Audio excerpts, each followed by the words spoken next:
안녕하십니까 시청자 여러분들.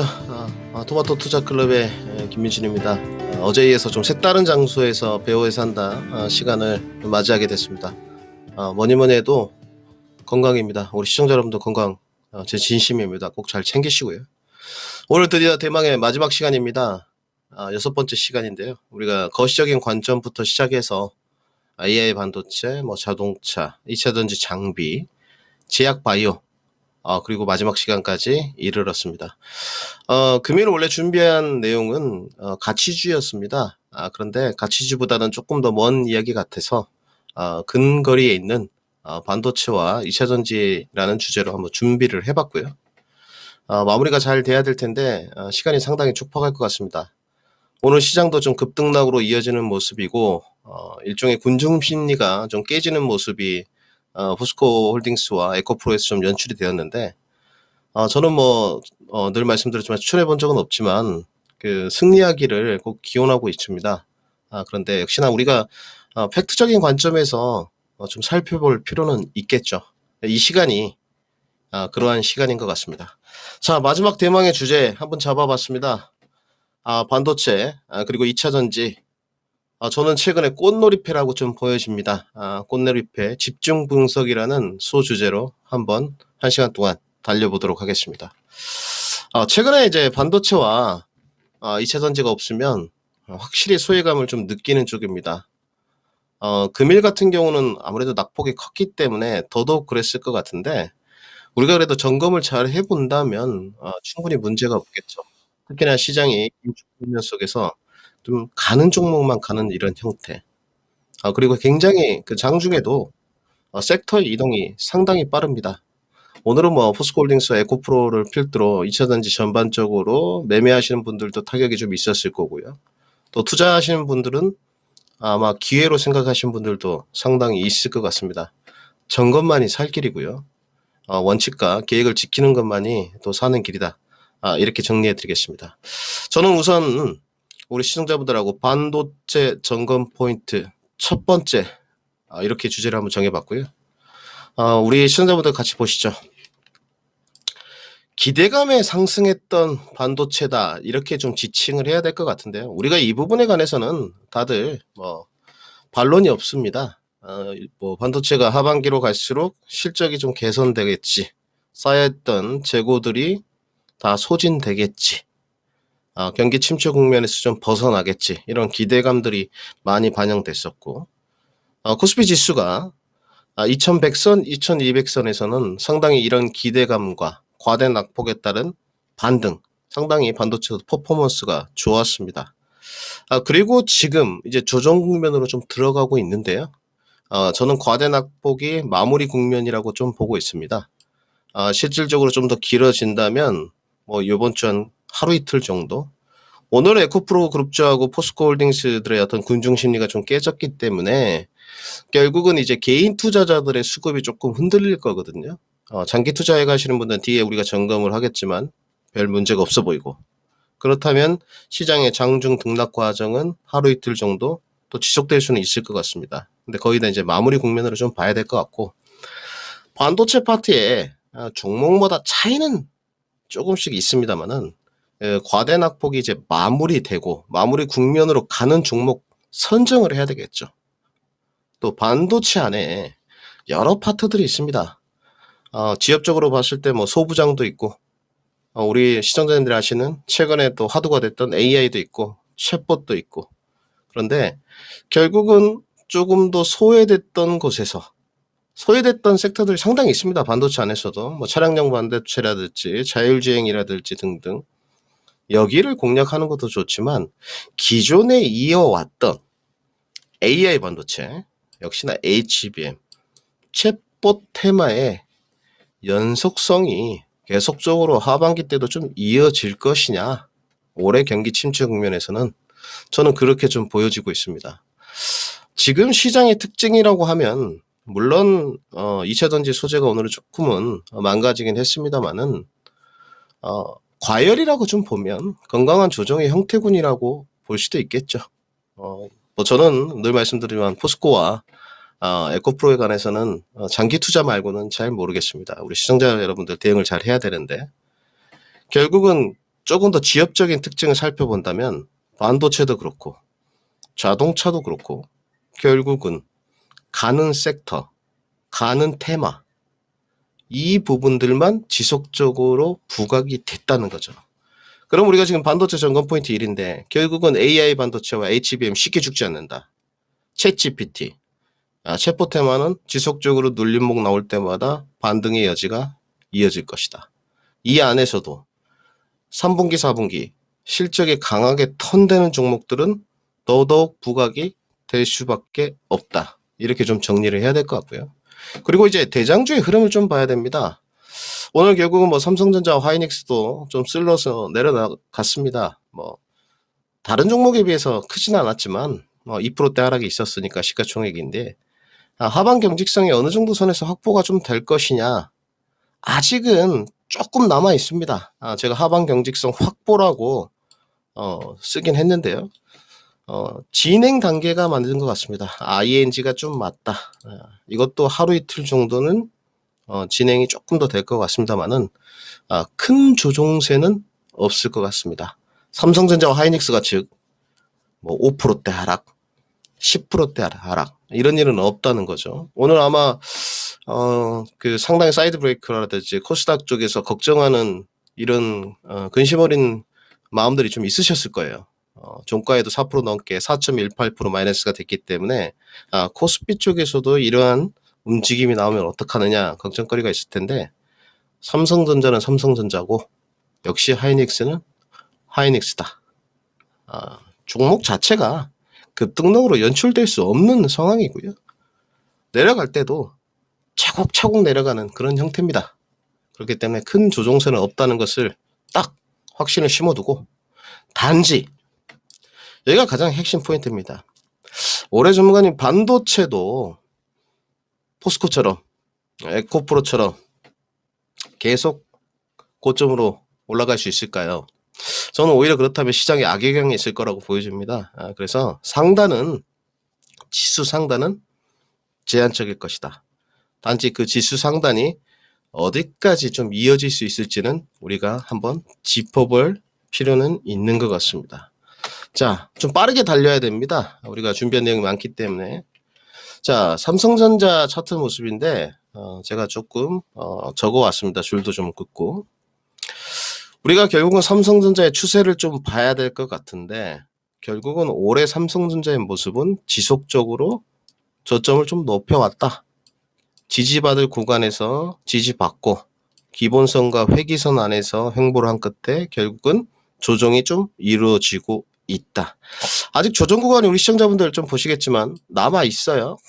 거의 다 와 가지만 한 67,000원 정도, 68,000원 정도, 이 구간이 지금 하방 경직성 조건으로 보이는데, 그러면 우리가 코스피 지수로 변환을 좀 해봤을 때 2570선 저항이라는 이 근거를 댈 수 있을 것 같습니다. 코스피 종합지수가 2570선 정도까지 좀 흘러내릴 것이고, 삼성전자는 67,000원 정도에서 하방 경직성 확보를 할 것이다. 결국은 삼성전자를 또 모아가시는 분들도 분명 있을 것이기 때문에 참고를 좀 해봐야 될 것 같고요. 올해 상단이 결국 이제 75,000원을 아직 안착은 못했습니다. 75,000원을 좀 안착할 수 있을까? 상당히 이제 궁금하실 분들이 많은 것 같은데, 저는 올해 하반기까지 다 포함입니다. 코스피가 2710선까지는 좀 도달하지 않을까 생각을 좀 하고 있습니다. 그래서 삼성전자가 만약에 2710선을 코스피가 강하게 밀어준다면 삼성전자는 75,000원 갱신이 좀 유력해 보이지 않나, 이렇게 보고 있습니다. 그래서 올해 추세가 상단은 제한적이지만 코스피 2700선 돌파 내지는 안착 시에 삼성전자는 77,000원 정도까지는 우리가 좀 가능성을 열어둬야 된다. 결국은 조정폭은 하방 경직성의 확보는 이제 다가오고 상단으로 조금 더 힘차게 뻗을 일만 남아있다. 우리가 오늘 단편적으로 국내 시장이 많이 흔들렸습니다만은 전일 미증시를 보게 되면 그렇게 크게 많이 흔들리지 않았습니다. 오히려 강보합권 좀 마무리가 되었고요. 이 변동성 국면이 큰 것은 국내 시장의 좀 특징으로 봐야 될 것 같습니다. 결국은 그런 미증시의 견인차 역할을 했던 섹터는 어디냐? 반도체였습니다. 필라델피아 반도체 지수였고요. 역시나 삼성전자도 그러한 모습을 따라갈 것이다. 자, 우리가 또 하이닉스도 좀 중요할 것 같아요. 하이닉스는 조금 더 모양이 틀린데요. 엔비디아가 쏘아 올린 공이라고 말씀을 드렸었고, 새로운 반도체 캐시카우가 나타났다. 저는 그렇게 생각하고 있다. 이렇게 우리 시청자분들에게 말씀을 드렸었는데, SK 하이닉스 역시나 HBM으로 대표가 될 것 같은데, 이미 생산 가동 중이고 HBM3 이야기까지도 솔솔 나오고 있어요. 결국은 하이닉스 저점 매수 해가지고 지금까지 잘 끌고 왔는데 조정 국면의 하방 경직성이 어느 정도 선에서 확보되겠습니까?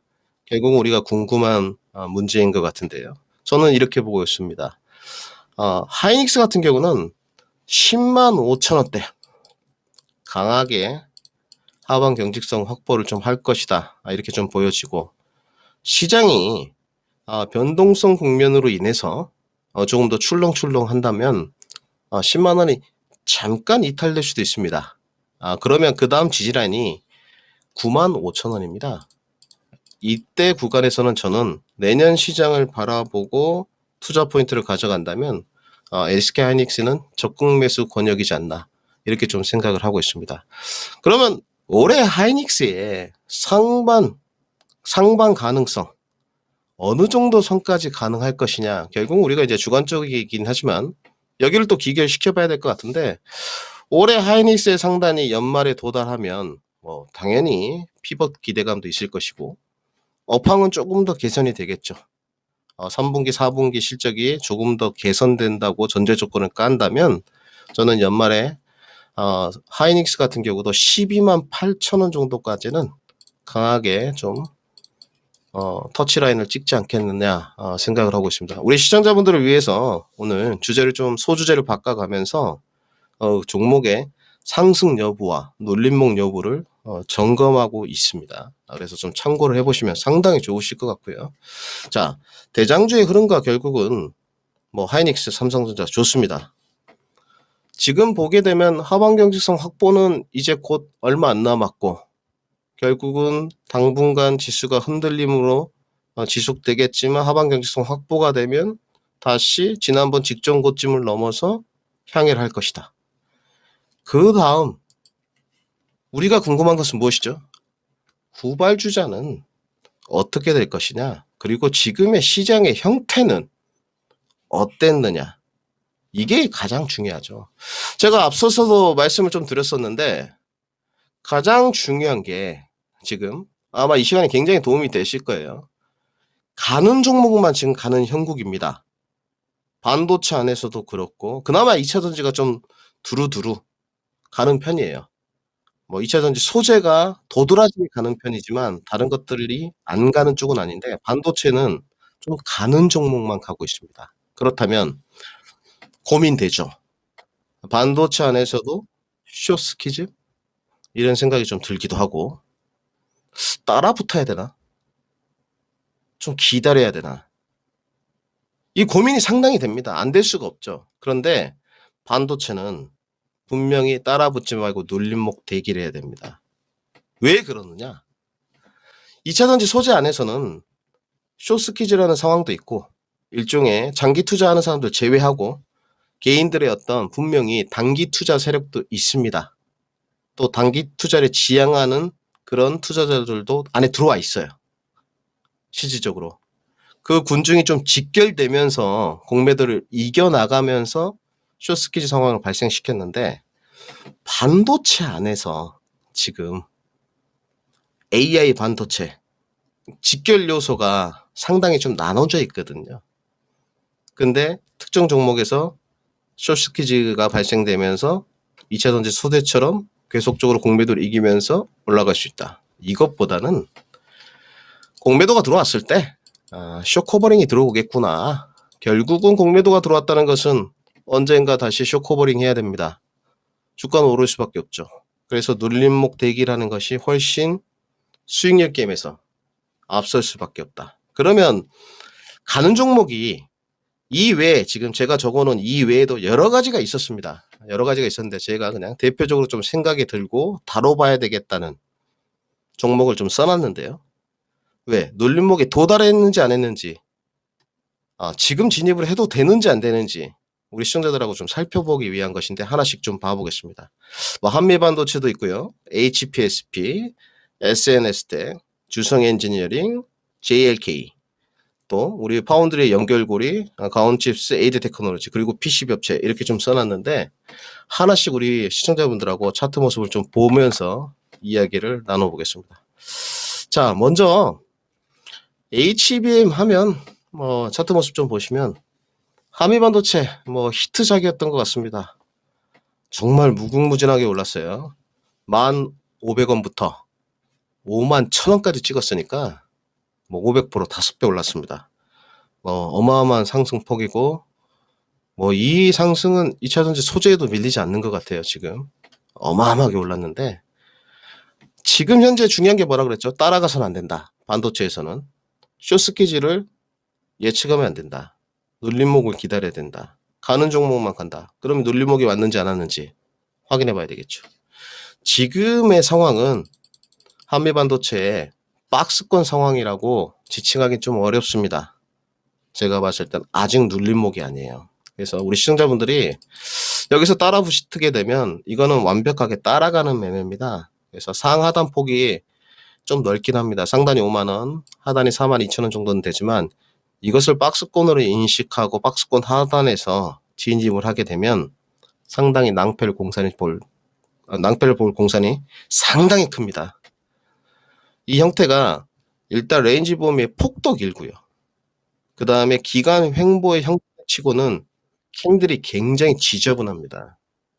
결국은 이제 추세는 살아있지만 차분하게 정말로 조정을 좀 줬느냐에 대해서는 의구심이 좀 남아있는 상태거든요. 결국은 어느 종목이든 과열을 좀 시키고 길을 모아서 눌림목 구간에서 한 번 더 쏘아 올려야지만 강하게 신고가를 돌파할 수 있는데 지금의 상황은 좀 아니라는 거죠. 그러면 다음 지지라인이 결국은 어디냐? 결국은 37,000원 라인이 좀 될 것 같고요. 37,000원 라인부터 밑으로 내려왔을 때 레인지 범위가 좀 크죠? 결국은 37,000원 라인부터 32,000원까지 모아가는 전략을 좀 펼친다면 결과물이 좋을 수밖에 없다. 37,000원보다도 하단으로 더 내려왔을 때 우리 시청자 여러분들 하단으로 더 내려왔을 때 접근 포인트를 잡는다면 자 31,000원 3만원에 가까워질수록 포인트를 잡는다면 훨씬 더 유리해질 수밖에 없다. 그래서 지금은 매매를 하시지만 한미반도체는 좀 가진 자의 영역으로 보내주시고 가격 라인 레인지 범위를 정해서 본인의 계획과 접목을 시켜야 되겠죠. 최대한 모아가시는 전략은 37,000원부터 레인지 범위 31,000원 정도를, 그리고 조금 더 타이트하게 사고 싶다 하면 31,000원까지 좀 기다리는 전략이 필요할 것 같고요. 자, 두 번째, 요새 또 영업이익률의 히트작 HPS인데 HPSP 여기도 아직 눌림목이 끝났다고 좀 볼 수 없습니다. 아직까지는 고점 찍고 차익 실현이 지속적으로 좀 나오고 있는 구간이다. 결국은 어느 정도 선에서 이 종목 접근 포인트를 좀 잡아봐야 되느냐. 우리 시청자분들이 이렇게 보시면 돼요. 가격 라인이 안 오면 어떡합니까, 전문가님? 제가 지금 제시하는 뷰도 마찬가지고 우리 시청자분들이 듣고 있는 뷰도 마찬가지고 지금 여기서는 매매 관점이지 않습니까? 그러면 그 매매 관점에 내 계획에 맞지 않는다. 안 사시는 게 가장 좋습니다. 사가지고 남 탓을 하기보다는 안 사시는 게 좋아요. 그래서 항상 차분하게 기다린 자에게 수익도 온다. 저는 이렇게 생각합니다. HPS는 3만원 권역 안으로 들어와야 돼요. 지금부터 조정 범위가 12%, 13%더 연출이 됐을 때 매매 결국은 타점이 나올 것이다. 이 부분에서 결국은 진입을 한다면 짧은 손절로 대응을 수도 할 수 있고, 뭐 이 시간에 이제 종목 추천을 하는 시간은 아니니까 손절 라인을 제시를 할 수는 없지만 결국은 수익은 크고 로우 리스크 하이 리턴이 될 수 있는 그런 자리라는 거죠.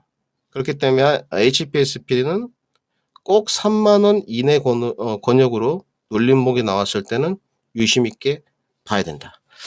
그 다음에 소재 파트 쪽에서는 제가 이제 장비 종목을 2개 봤어요. SNS 택을 좀 들고 왔는데 뭐 결코 이 종목도 상승률이 떨어지지 않습니다. 18,000원부터 63,900원까지 참 시장에 부과가 안 되면서 소리 소문 없이 블랭크 마스크 400% 상승을 지금 보여줬는데 거의 4배 가까이 상승을 보여줬는데요. 왜 이걸 준비했냐? 우리 시청자분들이 딱 아실 거예요. 5만 원대 혹시 하방 경직성이 좀 확보될 수 있냐? 이런 착각을 하실까봐 준비를 했습니다. 실질적으로 5만 원대권의 쌍바닥 정도를 보시면서 우리가 흔히 말하는 이제 N자형 반등이라고 하죠. 이걸 노리신 분들도 있을 텐데 너무 리스크하다. 여기서 5만 원대 기술적 접근을 눌림목 조정으로 보고 접근하게 되면 상당히 문제가 생길 수 있습니다. 그러면 밑에 하방 낙폭이 좀 나왔을 때 부담스럽습니다. 어정쩡해져요. 손절도 못합니다. 그렇기 때문에 차라리 SNS는 어떻게 하냐? 5만 원 권역 밑으로 특히나 4만 5천 원 라인으로 붙었을 때 매매 타점을 저울질해 봐야 된다. 그러니까 지금 실질적으로 준비한 것들을 보게 되면 접근 폴트를 바로 잡았을 때 날아가면 좋지만 밑으로 조정 권역들이 좀 남아있다고 판단하는 겁니다.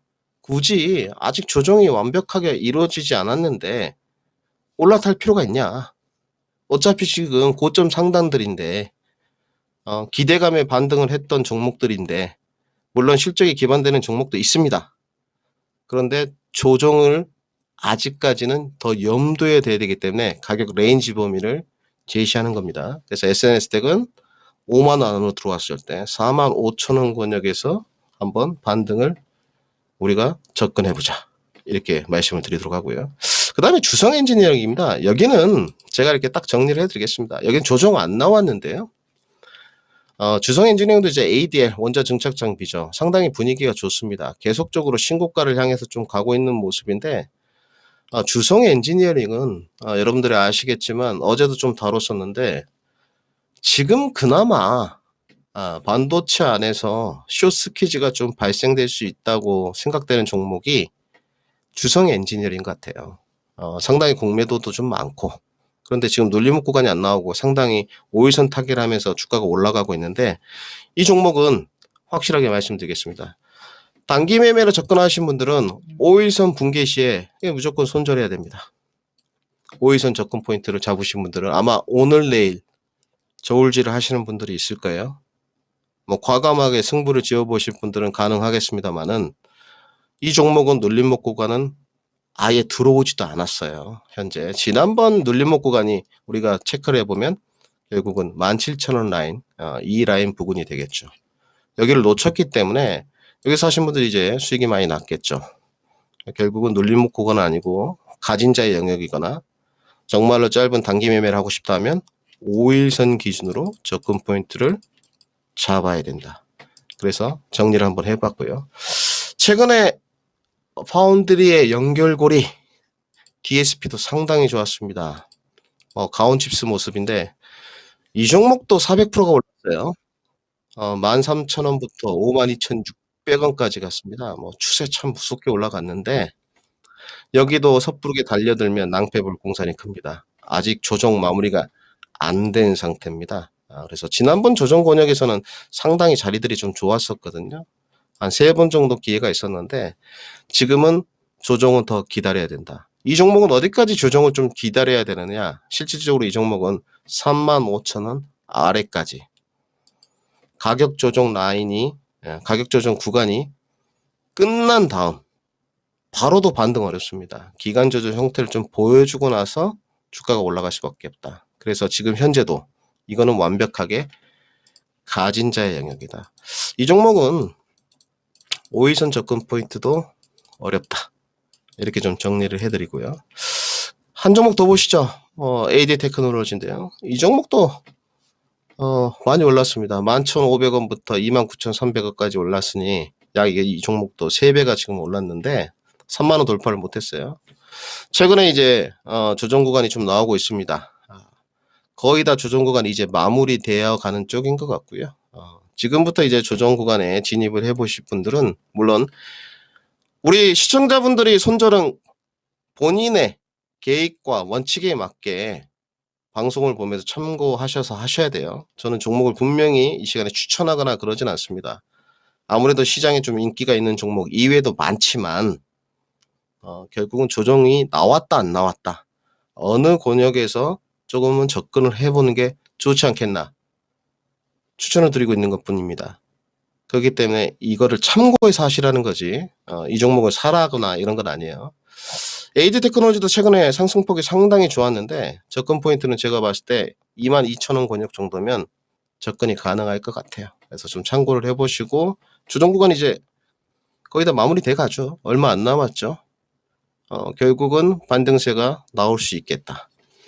마지막으로 제가 좀 요즘에 유심히 봤던 게 이제 레이저 셀하고 이오테크닉스 정도인데 이런 종목들은 마찬가지인 것 같습니다. 거의 차트 모습 좀 비슷한데 아직 조정 구간이 마무리되었다고 보기는 좀 어려운 측면들이 있습니다. 그래서 이 지금 제가 제시해드린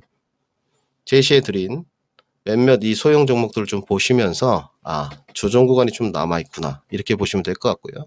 PCB도 이스페타시스부터 코리아 서킷, 떼덕전자 상당히 다른 형태군들을 많이 보이고 있습니다.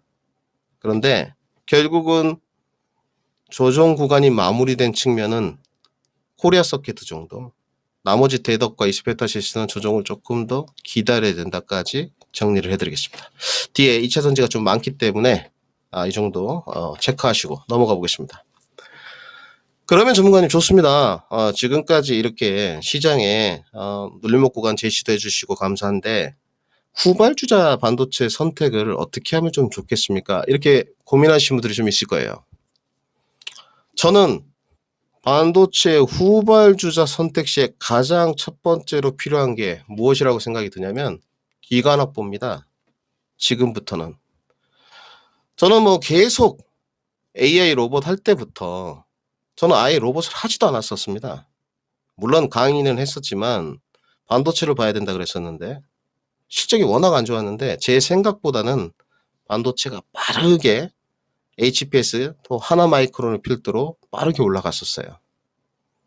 그러면 그때는 기대감의 반등이었는데 이제부터는 후발주자는 모멘텀보다는 실적에 따라서 좌지우지될 공산이 좀 큽니다. 그러면 실적 텀이라는 것이 분기마다 나오기 때문에 3개월 단위지 않습니까? 기간 확보가 필수입니다. 그리고 후발주자를 고를 때는 우리가 선발주자들은 실적이 다 안 좋았어요. 1분기 때 너무 안 좋았고 2분기 때도 안 좋을 겁니다. 개선이 좀 됐느냐 안 됐느냐 여지지. 근데 후발주자 고를 때는 실적 기반이 되는 쪽을 무조건 선택하셔야 됩니다. 그래야지만 버팀목 역할을 할 수가 있어요. 왜? 선발주자가 아니고 후발주자인데 모멘텀도 아니고 기대감도 적은데 실적도 없다. 그러면 주가들이 쉽게 무너질 공산이 좀 있습니다. 결국은 선발주자 종목도 우리가 앞에서 봤던 종목들 HPS, 한미반도체 이런 부분들은 분명히 모멘텀과 기대감이 한꺼번에 묻어 있었기 때문에 추진력이 더 발생된 것도 분명히 있거든요. 그런데 후발주자는 그렇지 않다는 거죠. 그래서 꼭 실적 기반되는 종목을 뽑고 관심 있게 봐야 되는 건 뭐냐? 첫 번째, MCU, 마이크로 컨트롤 유닛입니다. 흔히 말하는 우리 시청자 여러분들 차량용 반도체라고 보시면 돼요. 결국은 전기차 시대에서 다음 타자로 넘어갈 우리가 또 먹거리가 있는 구간은 어디일 것이냐? 저는 자율주행이라고 보여집니다. 결국은 마이크로 컨트롤 유닛 종목들을 잘 봐야 된다. 두 번째는 주문형 반도체 ASIC. 요즘은 또 이 주문형 반도체가 대세입니다. 여기에 관련된 종목. 마지막으로 PMIC. PMIC는 전문가님 뭡니까? 전력 반도체입니다. PMIC 대표적인 종목으로는 네페스아크 정도 말씀드리면 될 것 같은데 PMIC 관련된 종목들을 좀 주목해 보고요. 세 번째 포인트가 있습니다. 반도체 후발주자를 고를 때 실적 기반 토대로 접근하면서 PER이 10배 종목을 선별하셨으면 좋겠어요. 우리가 좀 아쉬운 게 반도체에 관해서는 그렇게 프리미엄이 후하지 못합니다. 물론 앞에 나가고 있는 선발주자들은 상당히 프리미엄들이 높고 밸류를 많이 받고 있습니다만은 그만큼 기대감이 있었으니까 인정을 좀 해주는데 후발주자들이 밸류도 높아. 실적도 없어. 근데 기대감도 없었어. 그래서 못 갔는데 밸류 높은 종목을 고르게 되면 부담감이 생겨서 추세를 이어가기가 어렵겠죠. 그래서 실적 기반으로 하되 MCU, ASIC, PMIC, 전력용 반도체, 주문용 반도체, 차량용 반도체 접근을 하되 PER 10배 이하 종목을 선별해야 되는 것이 포인트다까지 정리를 해드리겠습니다. 자, 두 번째입니다. 2차전지 셀 점검 포인트입니다. 참 제가 오늘 이 내용을 낮에 좀 시간이 안 돼서 보냈어요. 11시, 12시 정도에 보낸 것 같은데 좀 제 스스로도 답답했던 것 같아요. 참 포스코홀딩스 에코프로가 수직 계열화는 알겠는데 잘 갖춰서 시장의 간택을 받았는데 물론 오늘 군중심리가 좀 깨졌습니다만은 우리 배터리 3사셀 결코 뒤지지 않는다고 보여지거든요. 뒤진다고 하면 섭섭하죠. 솔직히 LG 에너지 솔루션이 밀린다. 섭섭합니다. 삼성 SDI가 밀린다. 섭섭하죠. 단지 우리가 왜 못 갔는지, 왜 좀 무거웠는지 알아볼 필요는 있고 배터리 3사 셀 업체들은 과연 수직계라고 하는 계열화와는 완전 거리가 먼 것이냐 이것도 점검을 좀 해봐야 되겠죠. 우선은 증시가 2100, 2200 이렇게 하단에서는 코스피 대형주들이 먼저 적정 밸류에이션을 찾아서 좀 반등세가 나옵니다. 그래서 실질적으로 보게 되면 시가총액 상위 종목들이 코스피 2100선에서는 상당히 반등이 좋았었습니다. 그러면서 이제 중소형주로 낙수 효과가 좀 가는 쪽인데요. 결국은 증시 상단이 제한적이기 때문입니다. 증시 상단이 제한적이기 때문에 지수 부담이 가중될수록 상단은 막히는 답답하죠. 이러한 증상 때문에 결국은 배터리 3사 셀 업체들이 좀 처져 있었다 이렇게 생각을 하고 있고요. 결국 시가총액이란 걸 무시할 수가 없습니다. 또한 지금 시장에 어찌됐건 지금까지 오늘까지 트렌드가 수직 계열화 측면이 부각된 게 선순위였던 것 같아요. 저는 뭐 솔직히 관심이 없었지만 그러면 우리 배터리 3사 셀 업체들 대기업들은 안 하고 있나? 이미 박차를 가하고 있습니다. 우리 시청자분들 생각해 보십시오. LG고 상대가 LG예요. 상대가 삼성이에요. 이런 대기업들이 수직 계열화를 안 하고 있다. 내재화를 안 하고 있다. 이건 말이 안 되는 거죠. 분명히 이 수직 계열화에 대해서 편향된 시각도 저는 있다고 제 주관적으로 이렇게 생각을 좀 하고 있고요. 그리고 우리 배터리 3사 셀 업체들 이제 고금리 시대에 오다 보니까 뭐 교환세채니 유증이니 자금 확충안들을 좀 많이 이렇게 시장에 언급했던 것 같아요. 그래서 자금 확충안을 실시하고 끝낸 기업들은 다시 간다. 출발선상에 섰다. 배터리 3사 셀업체의 점검 포인트 첫 번째고요. 그러면 전문가님 배터리 3사 셀업체들 수직계를 하고 있습니까? 벌써 하고 있었습니다. 2021년부터 하고 있었었고요. LG와 화요코발트와 새만금 전구체 공장 건설 10만 톤입니다. 어느 부분을 수직계열화 하겠느냐? 황산메탈, 전구체, 양극재, 수직계열화 해가겠다는 겁니다. 지금 이미 하고 있었죠. 근데 이 파트가 조금 원재료 소재에 가깝느냐 아니냐 이 부분의 차이였던 것 같아요. 이미 하고 있었고 삼성 SDI 2030년까지 양극재 내재화율이죠. 50% 목표입니다. 에코프로 BM과 같이 하고 있고 합작법인 에코프로 EM 설립했고 한솔케미칼과는 실리콘 응급제 하고 있습니다.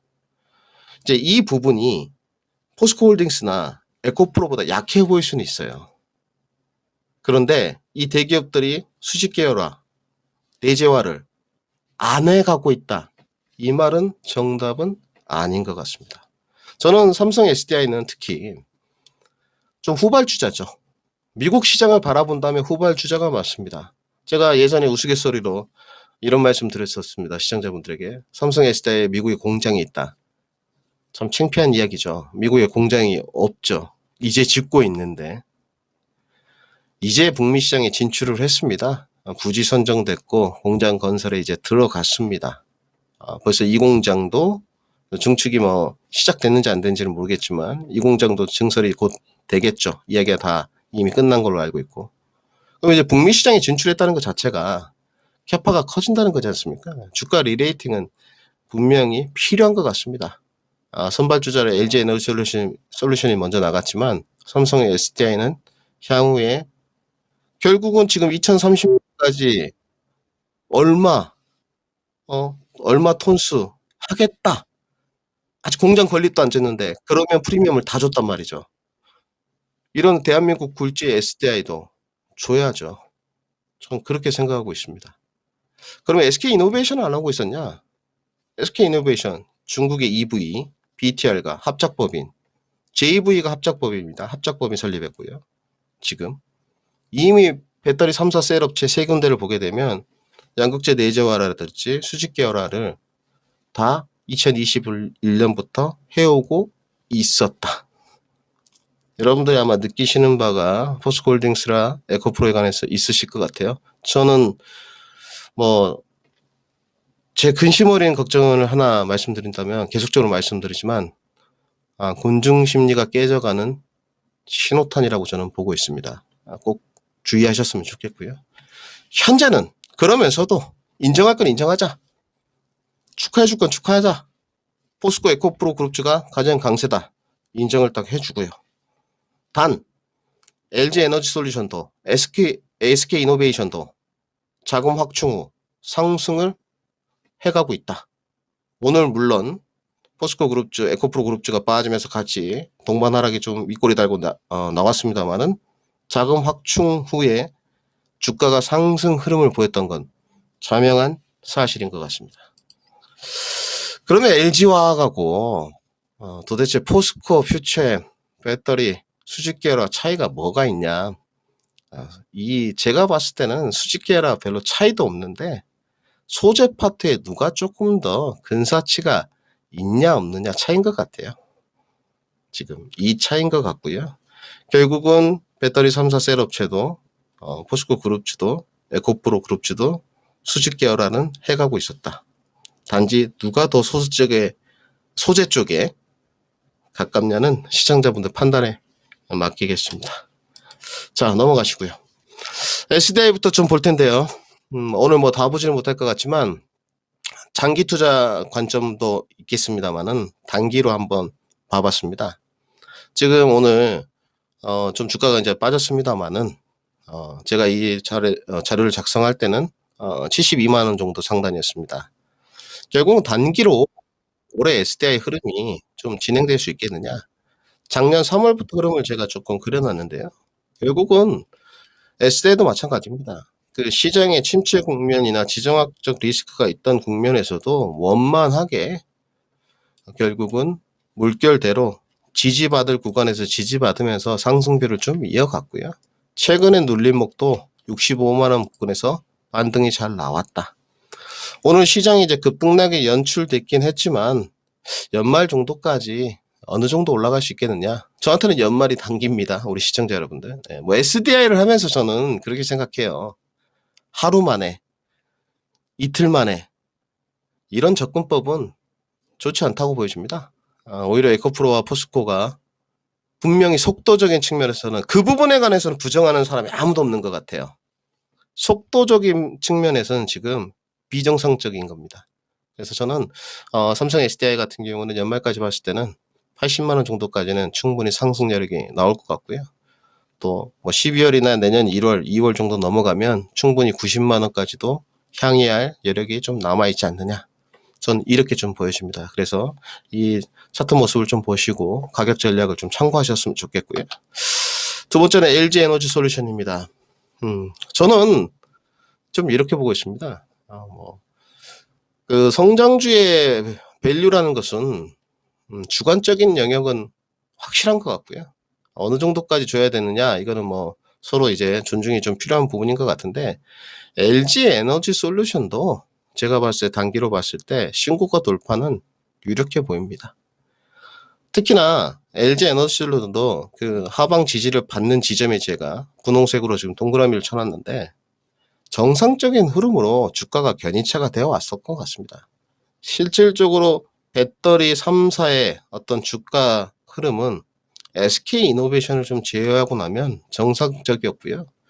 단지 SK이노베이션은 뭐 정유 부분도 좀 있고, 또 SK온이 아무래도 내년에 또 상장을 하다 보니까 또 껍질만 남지 않겠느냐 이런 우려도 있고, 좀 옆으로 기관 행보를 좀 보여줬는데, 최근에 SK이노베이션 주가 상승이 나왔죠.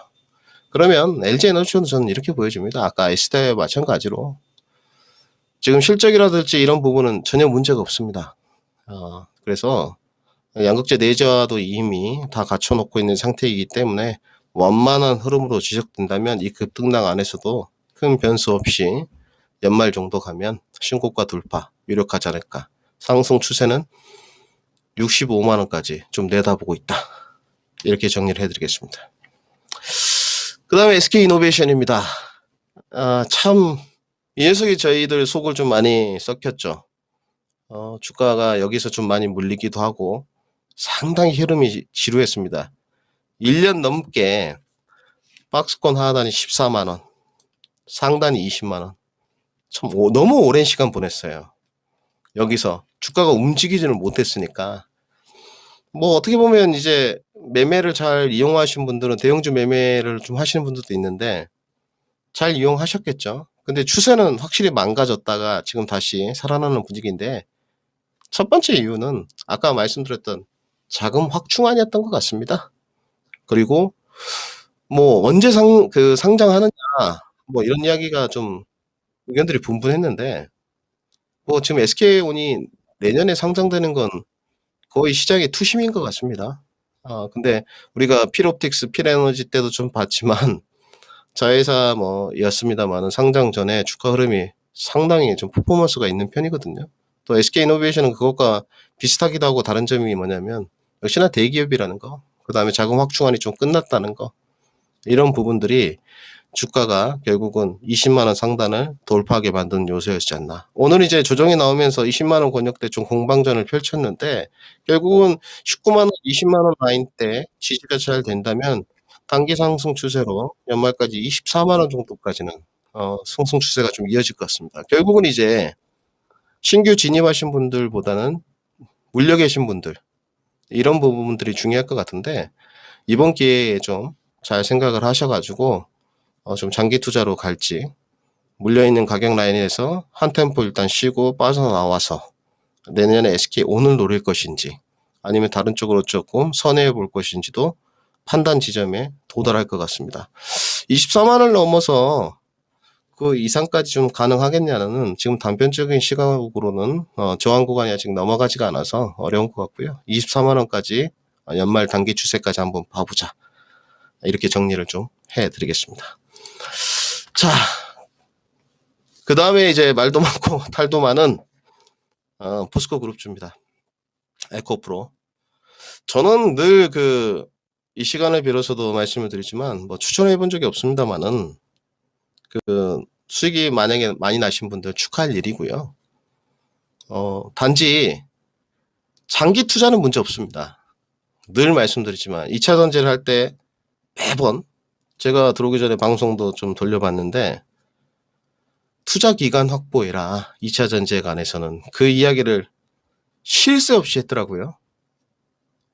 결국은 이제 그 시청자들이 걱정된다 이건데 뭐 개인의 영역에 맡기겠습니다만은 저는 보유자 영역이라고 보여져요. 결국은 지금 매매가 적합하냐 포스코와 에코프로에 저는 매매의 적합성은 떨어진다고 보여집니다. 장기 투자 제가 여기 적어놨습니다. 우리 시청자 여러분들 매번 말하지만 문제없다. 장기 투자 문제없다. 눈치 보기 장세가 끝날 시 단기 조정을 조심해야 된다. 이 글을 제가 오전 아침 11시에 썼습니다. 오늘 오후 1시 반부터 포스코홀딩스와 에코프로가 군중 심리가 좀 깨졌거든요. 특히나 어제도 제가 말씀드렸어요. 포스코홀딩스는 공매도가 지금 100만 주가 쌓여 있어요. 그리고 포스코홀딩스는 숏스퀴즈 상황이 없습니다. 이 부분을 명심하셔야 돼요. 숏스퀴즈 상황이 발생이 안 됐어요. 단기 조정 조심해야 된다. 조정 시 재진입 가능한가? 가능하죠. 장기 투자가 문제가 없는데 조정 시에 재진입이 가능하죠. 그런데 지금 이 조정 구간이 재진입이 가능한 정도의 조정 구간이냐에 대해서는 저는 무조건 동의를 못할 것 같습니다. 네. 내가 여기서 장기 투자 관점에서 주가 떨어지면 더 받겠다. 그래서 2년, 3년, 4년, 5년을 보고 장기 투자하겠다. 찬성이죠. 하시면 됩니다. 근데 내가 이걸로 매매하겠다. 저 김민준이 매번 말씀드린데 돈 못 법니다. 이 자명해요. 지금. 모기지 서프롬 사이트도 그랬었고 차화정 시대 때도 그랬었습니다. 결국 다 깨지는 게 개인 투자자예요. 특히 단기 투자자. 이 부분이 나중에 분명히 결론이 날 텐데 장기 투자하시는 분들은 돈을 다 버실 거예요. 매번 제가 장기 투자는 문제없다고 이야기하니까. 단기 투자하시는 분들은 정말로 생각해 보셔야 됩니다.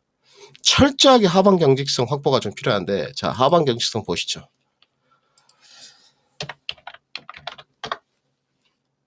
포스코홀딩스 모습입니다. 역사적인 신고가로 가고 있습니다. 월봉.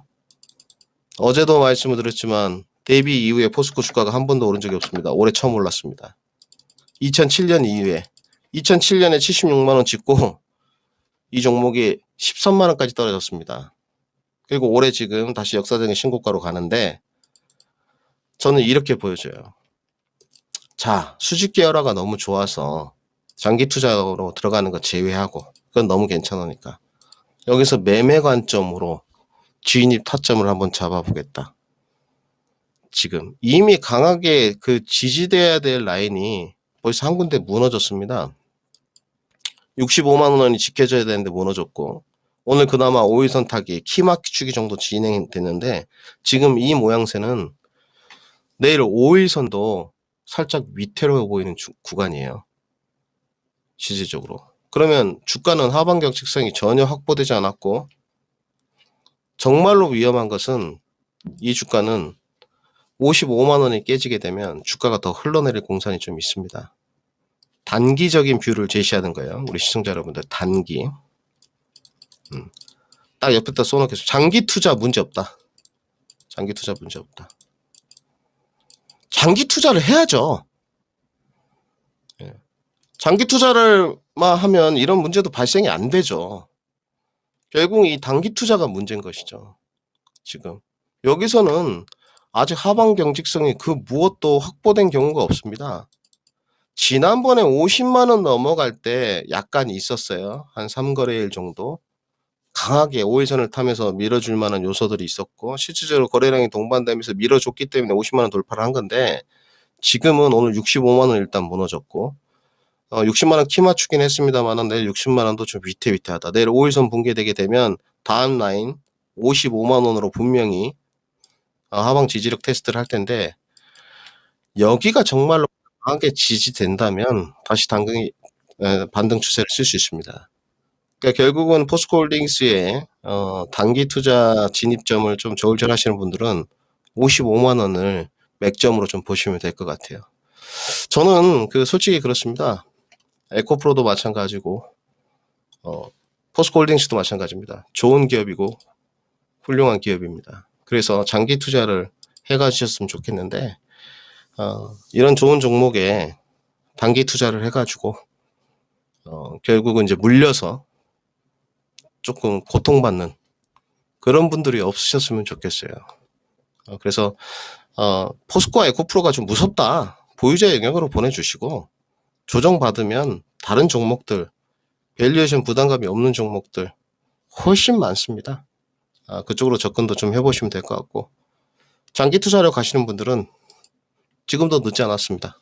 사서 장기 투자하시면 됩니다. 단기는 철저한 하방 경직성 확보가 필요하다. 그 다음에 저는 이거를 가장 시간이 이제 얼마 안 남았는데 강조하고 싶습니다. 기타 소재 장비 셀 무엇이든 좋습니다. 저는 다 성장성이 셀 업체는 없고 수직 계열로만 있고 장비는 없고 기타 소재는 없고 이렇게 보이지 않습니다.